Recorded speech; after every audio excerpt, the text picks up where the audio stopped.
Всем добрый день, добрая ночь или доброе утро. Меня зовут Наташа Осман, и сегодня я вам расскажу, что нужно взять с собой на Камчатку. Я нахожусь сейчас на турбазе, у нас 5 утра, недалеко от вулкана Горелый. Очень много тут всего интересного. И быстренько расскажу, что необходимо 100% взять с собой в путешествие на Камчатку. Потому что я очень долго искала, читала различные рекомендации, но ничего толкового не нашла, поэтому решила вам записать что-то интересное. Мы поехали на Камчатку в сентябре, но плюс-минус, так как погода очень меняется, плюс-минус, я думаю, одежда должна быть всегда одинаковые, ну не считая лета, там она должна быть немножко полегче. У меня завалена целая кровать одеждой, которую нужно обязательно вам озвучить. Так, конечно же, в первую очередь вам нужно взять несколько шерстяных носков. Одни, кстати, на мне. Они очень будут полезны, несмотря на то, что у вас обязательно должны быть термоноски. Так, носки идут в копилку. Несколько теплых шапок. Хотя погода плюс, тут очень суровый ветер, это прям очень важно. У меня еще есть вот такая вот штука, капюшон, он непродуваемый. Если что, вам ничего не будет страшно, потому что вид транспорта тут разный, очень много людей ходят пешком, поднимаются на вулканы тоже пешком, ветер тут суровый. Несколько шарфов, вот у меня вот есть вот такой вот. Красивый, его прям так активно заматываешь. Так, носки, как я говорила, термоноски. Вы удивитесь, но возьмите обязательно что-то для плавания. В моем случае это плавки Мурада, это не для меня, для него. Потому что здесь, в долине гейзеров, в принципе, есть шансы искупаться, неважно в какую погоду. Обязательно водонепроницаемые штаны, они прям надеваются сверх ваших джинс, брюк или еще чего-то.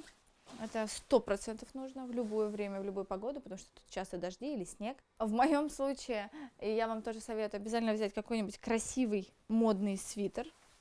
Объясню зачем. Вам наверняка захочется сделать красивые фотографии на память. И вот этот свитер, я надеюсь, мне точно пригодится. Не функционально, но для фото это будет просто супер. Да, кучу теплых свитеров с различными шеями. Я, например, вчера носила два, один на другой, и мне было, ну так, средненько. Обязательно какую-то куртку, которая может мобильно сложиться вот в такой маленький мешочек. Ее закинул в рюкзак и пошел. Очень удобно. Что у нас еще?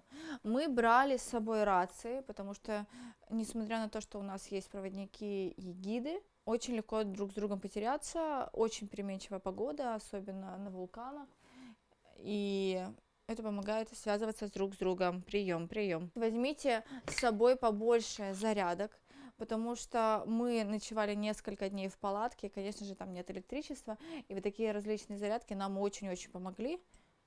Обязательно их проверяйте, да, заряжены. Я, как женщина в этой семье, всегда беру с собой какие-нибудь печенья или шоколадки, потому что ты не знаешь, когда ты поешь в следующий раз. Поэтому всегда с собой я беру что-то вкусненькое, сладенькое, чтобы похомячить. Я с собой беру какие-нибудь браслетики-обереги.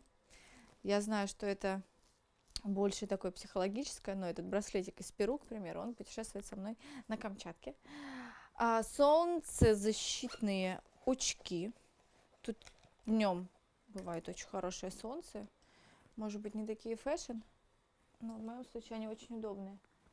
Сейчас, особенно в 5 утра, они мне очень помогают. Аптечку, конечно же, аптечку на всякий случай жизни. Если не вам, то вашим друзьям 100% пригодятся. Я прям собираю такую дорожную на все случаи жизни. Есть вот такая твердая зубная паста в таблетках. Это очень удобно. Теплоиды активируются, открываются, их засовывают и греют тело. Очень моя одна из любимых штук. Множество джинс, спортивных костюмов. У меня прям я надеваю одно за другим. Конечно же, фотоаппарат. Что у нас еще? Косметику я не беру, я беру только крема защитные для лица и для рук, потому что очень ветрено.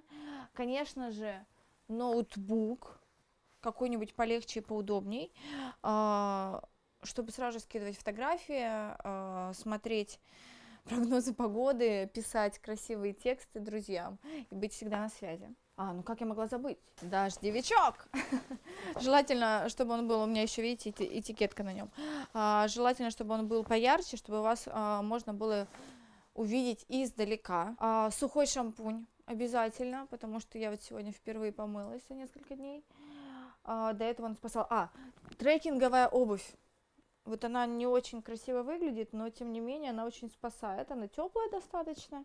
И берите на размер побольше, чтобы можно было надеть ее с шерстяным носком. Что же еще? Ну и берите обязательно своего мужа или бойфренда, который будет таскать ваши чемоданы. Потому что здесь важно очень наслаждаться тем, что происходит вокруг. Побольше теплого. И незабываемых вам путешествий. И как говорят, я уже шутила на эту тему, молодые блогеры, ставьте лайки и куда-то вот здесь вот подписывайтесь. Что, следующий гид откуда делать? Io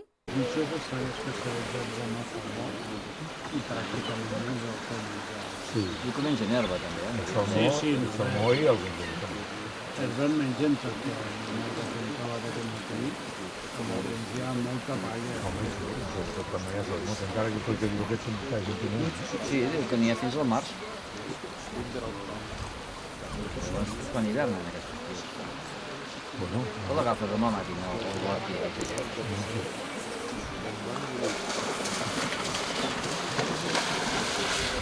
Sí, quin serpat ha fotut, eh?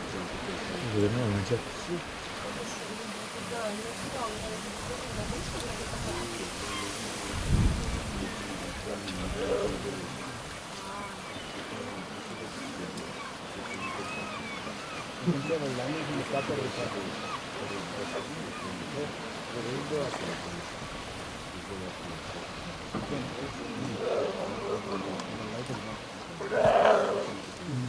La veu potena.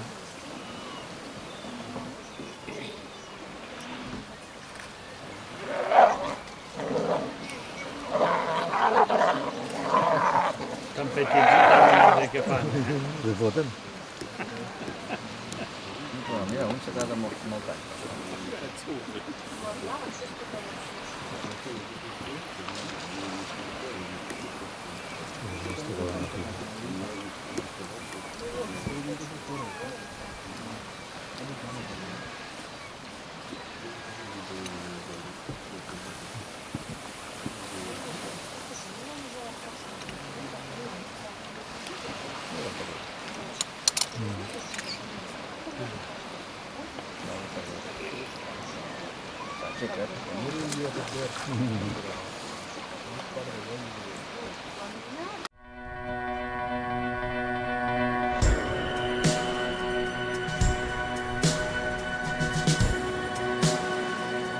Volcanoes have terrified and fascinated people since the dawn of time.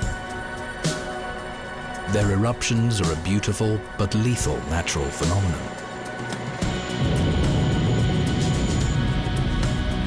The Kamchatka Peninsula is in eastern Russia. This region has been called the land of stone torches, and for good reason.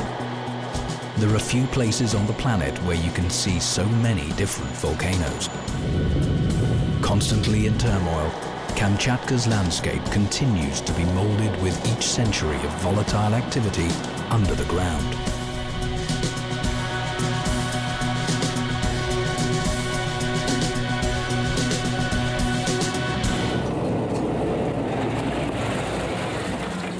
At Kamchatka, a climb up a volcano usually begins at a dirt track.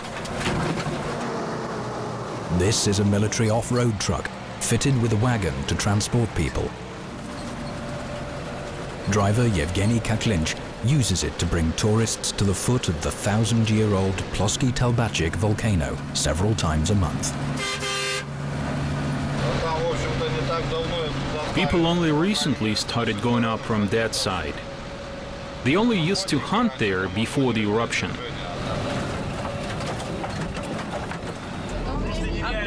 These people are just everyday tourists.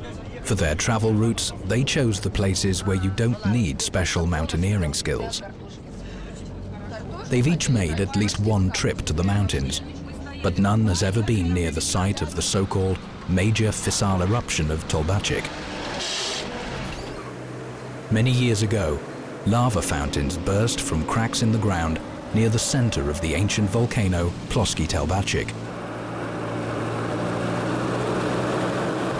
It takes a while to get to the epicenter of the eruption.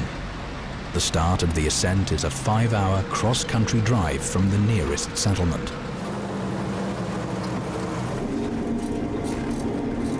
Several dozen kilometers away from where the lava broke through the surface, the dead forest begins.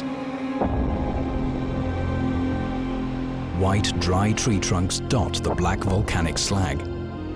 It's all a reminder of the destructive forces which volcanoes possess. Every tourist group is sure to make a quick stop here. From this point, the aim of their extreme hike is already visible. The twin stratified volcanoes Ostry and Ploski Telbachik sit on the horizon, covered with fog. There are several low-rising new volcanic cones nearby. Ash and slag from these craters have covered several kilometers of the surrounding area.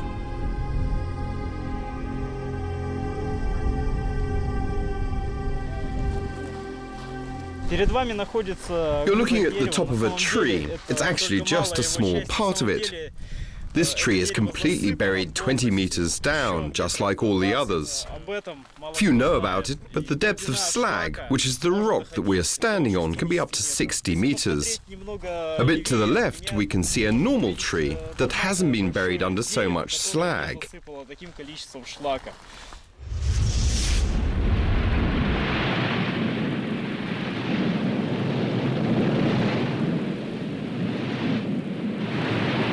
On the 6th of July 1975, fountains of lava began bursting from cracks in the crust 18 kilometers from the extinct crater of the Ploski Telbachik volcano, destroying everything in their way.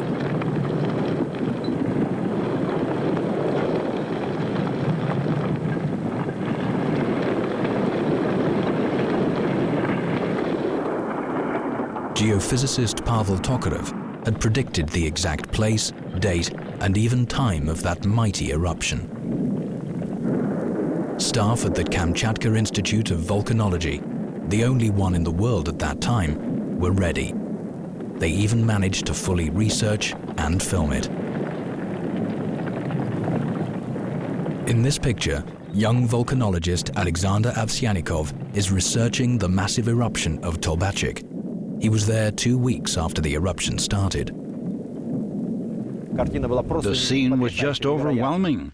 At the time, bolts of lightning were crashing down. It was tremendous indeed. A cloud of ash stretched for 1,500 kilometers and fell into the ocean.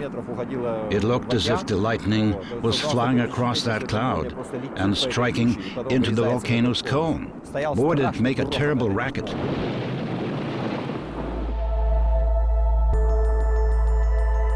The biggest concentration of volcanoes is situated on the Pacific coast. 328 of them are active and form the Pacific Ring of Fire.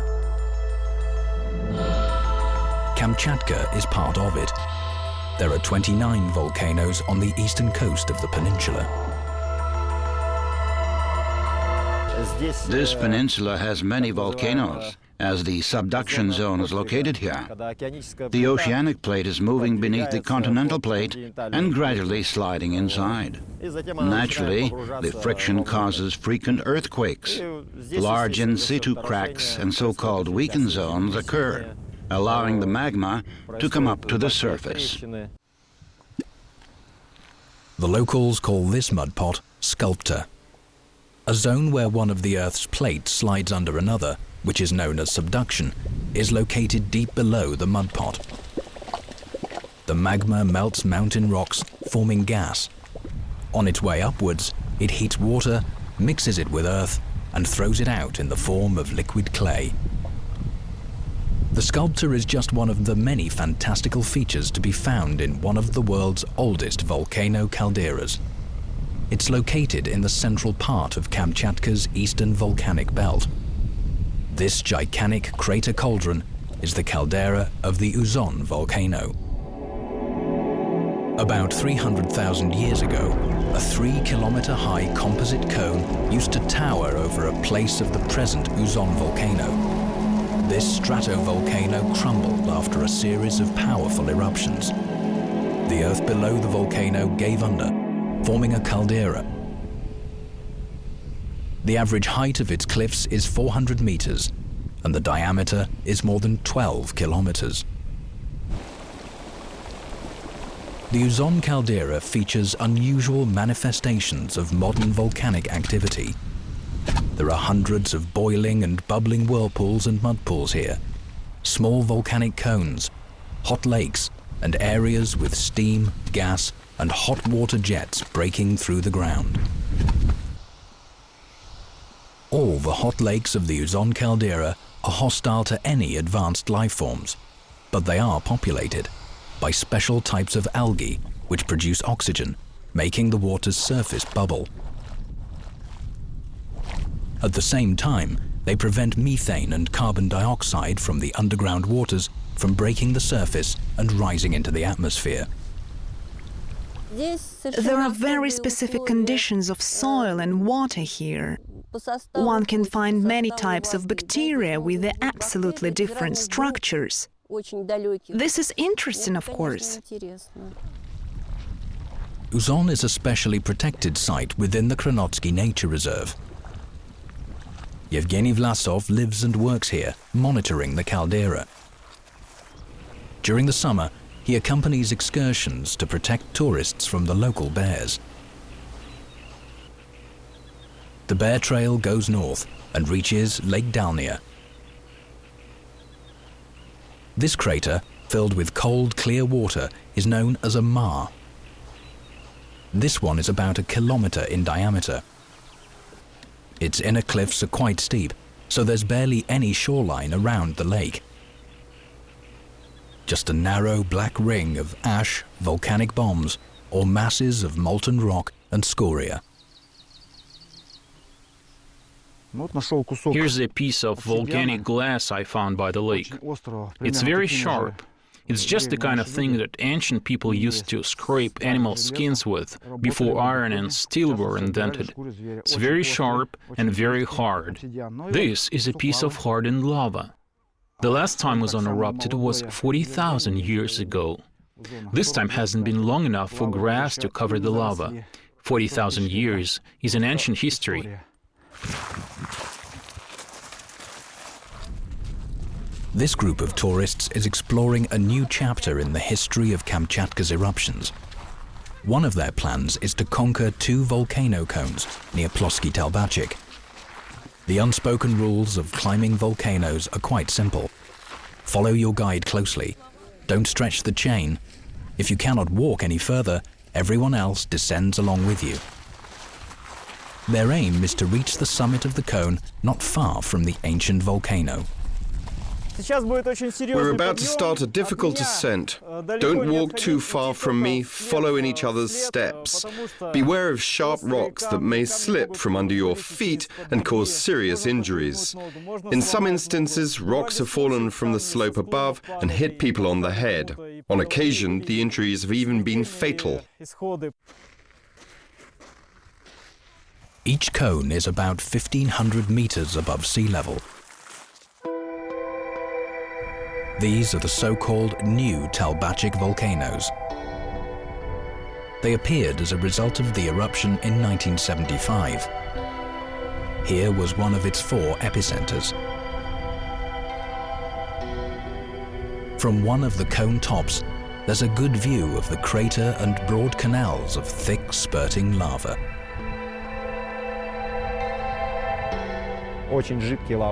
Those were the liquid types of lava spurts. They covered more than 30 square kilometers. The forest was destroyed as well as the entire beautiful tundra that had been there.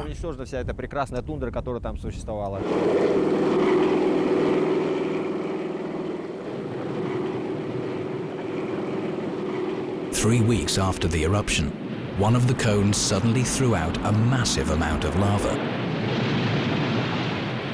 It traveled upwards from a depth of 30 kilometers. scientists say some 3 billion tons of erupted material in the form of rocks came from below the surface.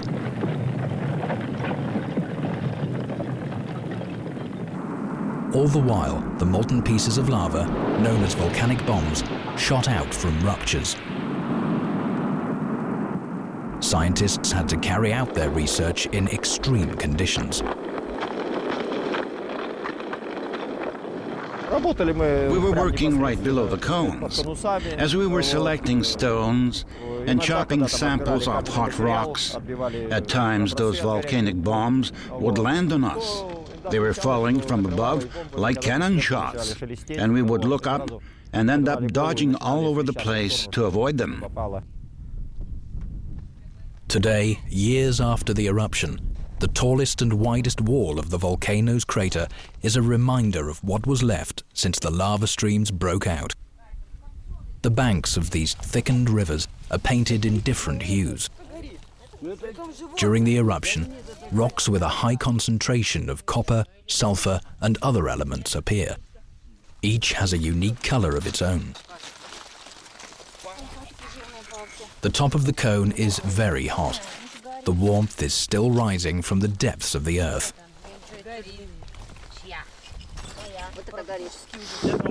We've brought these sticks here to set them on fire with the internal heat of this cone. The temperature inside the fissure is 900 degrees, so the stick catches fire in a matter of seconds. The first climb ends at sunset on the first day of the mountain trip. But there is a much longer, more difficult and interesting way to the summit of Ploski Telbachik's volcanic crater tomorrow.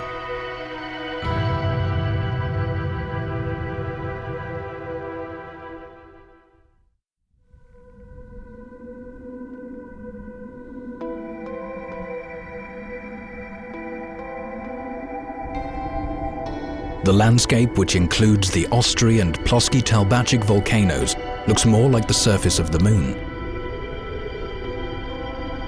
Thick lava streams, high-rising cones, half-destroyed craters, small funnels, huge slag wastes and fields of volcanic bombs. These are the results of numerous eruptions.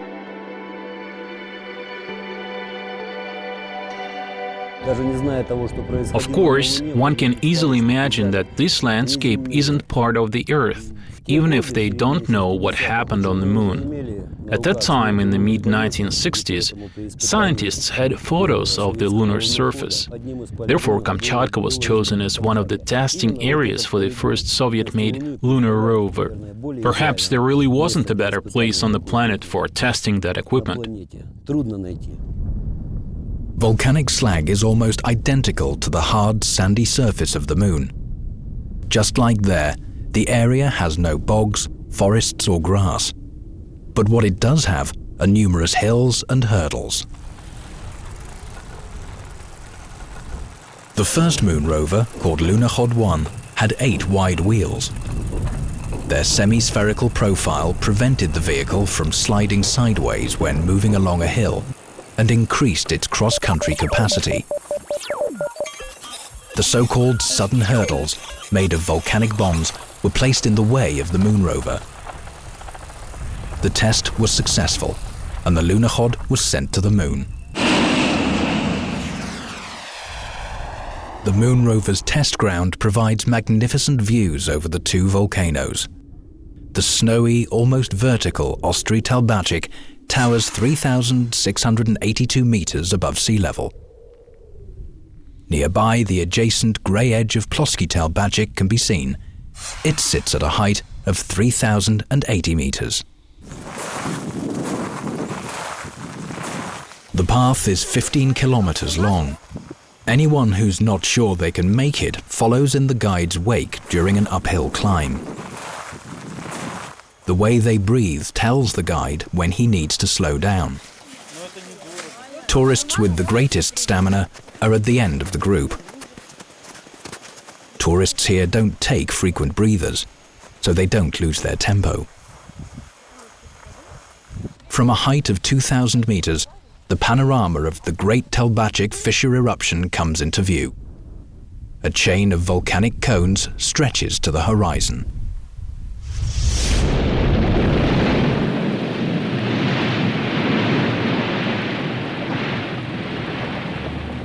In the autumn of 1976, a new eruption occurred 10 kilometers away from where lava burst through the Earth's surface earlier that year. The Great Talbachik eruption lasted for 17 months. Mountains were formed and the terrain of a vast sector of the Kamchatka Peninsula changed. The wild animals and birds that survived in that hellish atmosphere had to rely on humans for help. The magma chamber below the ancient Ploski Talbachik volcano is now empty.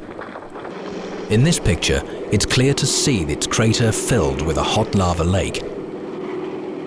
Despite the fact that Ploski Talbachik has never erupted, it's considered to be active, like the new Talbachik volcanoes. They are active volcanoes. This means they are either at the stage of eruption or they are displaying other types of action, for instance, so-called fumarole or thermal activity. Tourists flying to the famous Valley of Geysers by helicopter often see the fumarolic activities of local volcanoes. Fumaroles are ordinary streams of volcanic gas and steam. They burst out from volcanic hearths together with ash and particles of earth. The Valley of Geysers lies in the so-called zone of modern volcanism. Hundreds of years ago, lava burst out near this canyon, and two volcanoes emerged during the eruption. The Valley of Geysers is between them. The magma beneath still heats up layers of rock and water streams. Thermal energy cracks the ground, making curious forms of hydrothermal activity, like steam pits, potholes, or geysers, which are erupting boiling springs.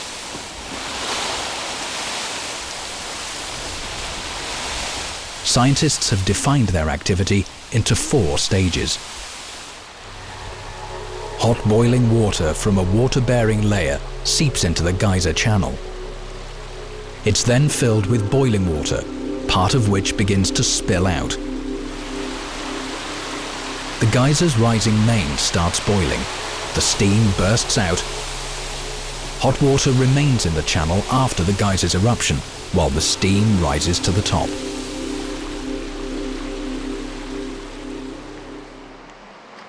Kamchatka is often called the Hot Peninsula for its various forms of hydrothermal activity. This is one of the few places on the planet where unconventional power technology is implemented.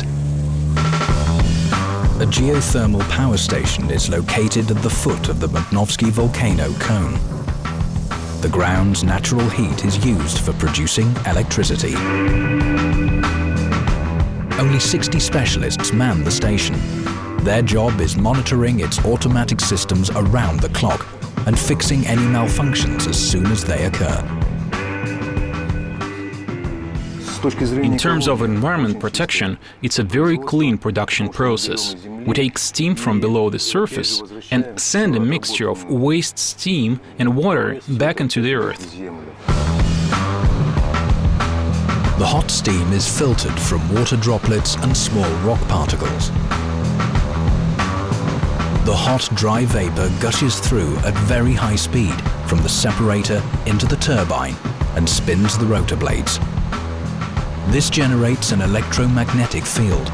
The current it creates goes into this distribution unit.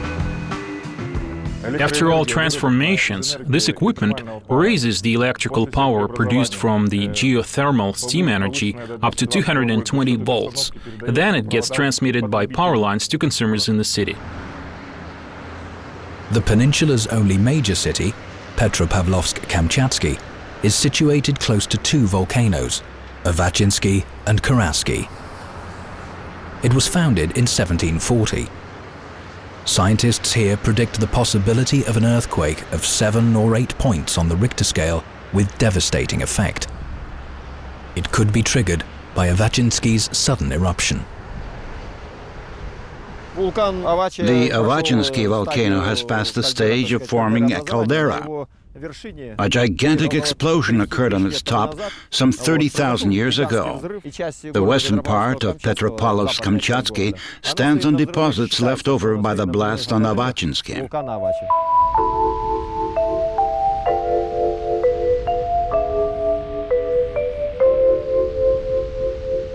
Good evening, you're listening to the Simple Rules program on Radio Kamchatka. Today we're going to tell you how to prepare for natural disasters and stay alive. Now we're going to name just 3 simple rules which are always easy to fulfill. The most important thing is to do it on time. Select the quickest exit from the building in advance. Define safe areas at home and teach children and relatives to occupy them if necessary. And finally, keep all your documents together and an emergency bag with medicine, water and warm things in an accessible place. It's scary living here, really scary. We always have our emergency bag ready. It hangs in the corridor. The bag contains our documents, children's papers and the most essential things. I still remember how we used to pack an emergency bag with documents and warm things. But my child doesn't know about it. We don't do this anymore. We've got used to it by now. Moreover, the foreign tourists come here, they like it. Volcanoes. It's good that they exist. It would have been worse if there hadn't been any volcanoes. In fact, volcanoes are great cleaners. They burn out all the negative energy reproduced by people.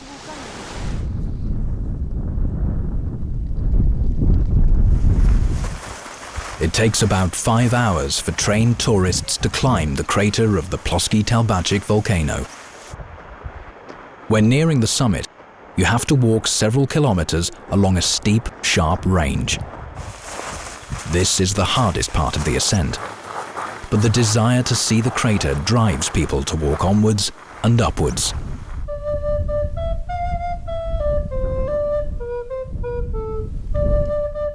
At a height of 3,080 meters, the feeling of tiredness is beaten by the sight of the magnificent millennium-old volcano.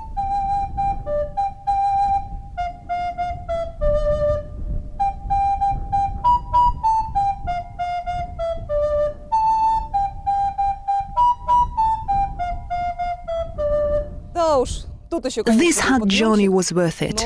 I'm now sitting on the brink of the crater and I'm looking at all this beauty and thinking that I'm the only person in the world who at this very moment is lucky enough to play the flute at a height of 3,000 meters. Everyone has their own answer as to why volcanoes attract people. Some try to overcome their fear and prove that they can withstand this challenge. Many enjoy an extreme trip. Others are simply curious and are brave enough to look inside one of nature's biggest and most destructive wonders.